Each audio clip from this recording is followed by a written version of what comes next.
yang intinya Presiden Prabowo berharap apapun yang terjadi, kenaikan, jika terjadi kenaikan, beliau minta tidak dibebankan kepada jamaah. Ada beberapa tenda yang belum terpasang dan masih perjalanan dari negara asal. Memang tadi sempat kita tanyakan juga kepada syarikah dan mereka mengatakan mereka sengaja memesan yang baru supaya tidak menggunakan tenda-tenda lama. Dan insya Allah mereka berjanji 18 April sudah masuk di Arafah dan sudah terpasang. Kemudian isu-isu aktual, potensi kenaikan biaya penerbangan haji. Ibu Bapak sekalian, kita tentu paham semua tentang situasi Timur Tengah saat ini. Pada penetapan BPIH 2026, biaya rata-rata penerbangan haji per jemaah berada kisaran 33,5 juta rupiah. Namun, kenaikan harga aftur global, lonjakan premi asuransi war risk, serta pelemahan nilai tukar, biaya tersebut meningkat signifikan. Kondisi politik juga memungkinkan dilakukan rerouting penerbangan untuk menghindari wilayah udara konflik. Untuk itu, Garuda Indonesia rute alternatif menyebabkan penambahan waktu perjalanan sekitar 4 jam serta penambahan konsumsi aftur sekitar 11.000 ton. Maskapai Garuda melalui surat nomor Garuda Jakarta DZ /20181 2026 mengusulkan tambahan 7,9 juta per jemaah pada harga aftur 116 US sen per liter. Sedangkan Saudi Airlines melalui surat nomor 117-32247 /11501 April 2026 mengusulkan tambahan sebesar 480 US dollar per jemaah pada harga aftur 1374 US dollar sen per liter. Dalam skenario tanpa perubahan rute, biaya rata-rata per jemaah naik menjadi sekitar 46,9 juta atau meningkat 39,85%.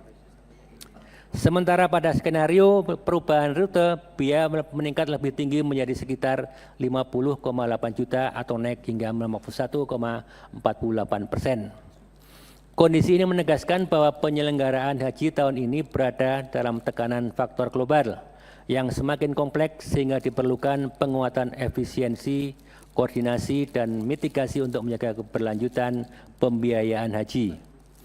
Dalam kontrak antara pihak Kementerian Haji dan Umroh dengan pihak Garuda Indonesia dan Saudi Airlines diatur terkait klausul force majeure yang memberikan ruang bagi para pihak untuk melakukan musyawarah dalam penyesuaian terhadap kondisi yang berkembang. Namun demikian, sampai saat ini belum ada pernyataan resmi terkait force majeure dari pihak yang berwenang baik di Indonesia maupun di Arab Saudi yang dapat menjadi dasar tersebut. Ibu Bapak sekalian, terkait kemungkinan penambahan biaya yang terkait dengan penerbangan, pemerintah sudah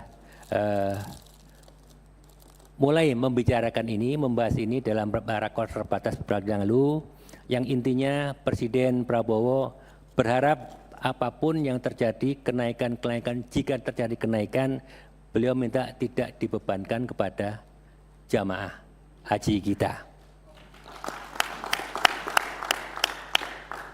Itu adalah komitmen dari Presiden Prabowo yang sudah dimintakan untuk kami dengan tim untuk bisa menindaklanjuti dan menghitung berapa sebenarnya kebutuhan yang diperlukan. Nomor 2, murur dan tanazul. Penyelenggaraan ibadah haji setiap tahunnya menghadapi tantangan yang semakin kompleks, terutama terkait kepadatan jemaah pada fase puncak haji di Arafah, Musdalifah, dan Mina. Ruang yang sangat terbatas di Mina dan kepadatan arus mobilitas di Musdalifah menjadi titik krusial yang memerlukan penanganan khusus guna menghindari risiko keselamatan jiwa. Oleh karena itu, diperlukan transformasi kebijakan pergerakan jemaah yang tidak hanya fokus pada pemenuhan aspek ibadah, tetapi juga sangat menekankan pada manajemen risiko dan pelindungan jemaah secara menyeluruh. Dalam rangka meningkatkan kualitas layanan dengan senantiasa mempertimbangkan aspek keselamatan, kenyamanan, dan kelancaran, Kementerian Haji dan Umroh melakukan inovasi melalui program murur di Musdalifah dan Tanazul di Mina. Kebijakan ini merupakan perwujudan dari prinsip Hifdzu an-nafs, menjaga keselamatan jiwa, serta implementasi nyata dari konsep taisir atau kemudahan dan rukhsah, keringanan dalam menghadapi tantangan kepadatan yang ekstrim. Murur Musdalifah adalah keberangkatan jemaah haji dari Arafah setelah wukuf menuju Mina dengan cara melintas di Musdalifah menggunakan bis tanpa turun dari kendaraan sebagai bentuk keringanan hukum atau rukhsah untuk menjaga keselamatan jiwa hifdzun nafs. Jemaah murur akan diambil dari setiap kloter dengan jumlah jemaah murur sebanyak 100.930 jemaah atau sekitar 50% dari total kuota jemaah haji reguler. Adapun Tanazul Mina adalah fasilitas keringanan atau rukhsah bagi jemaah haji untuk tidak menginap di tenda Mina demi keselamatan jiwa. Jemaah langsung kembali ke hotel ke Mekah, sementara kewajiban melontar jumlahnya dibatalkan kepada jemaah haji lain yang sehat dalam satu kloter yang sama tanpa dikenakan denda atau dam, dan ibadah hajinya tetap sah. Tanazul akan dilaksanakan oleh sebanyak 76.412 jemaah yang tergabung dalam 196 kloter untuk jemaah yang tinggal di Sisah, Raudhah, dan Aziziyah. Skema pergerakan murur dari Arafah ke Mina dioperasikan menggunakan armada bus beridentitas khusus dari titik pemberangkatan di setiap markas dan wajib didampingi minimal satu petugas atau mursyid syarikah. Keberangkatan jemaah zona 3 dan 4 dimulai secara serentak pukul 19 waktu Arab Saudi pada malam 10 Zulhijjah. Sementara jemaah zona 5 diberangkatkan setelah selesai zona 3 dan 4 menjelang tengah malam.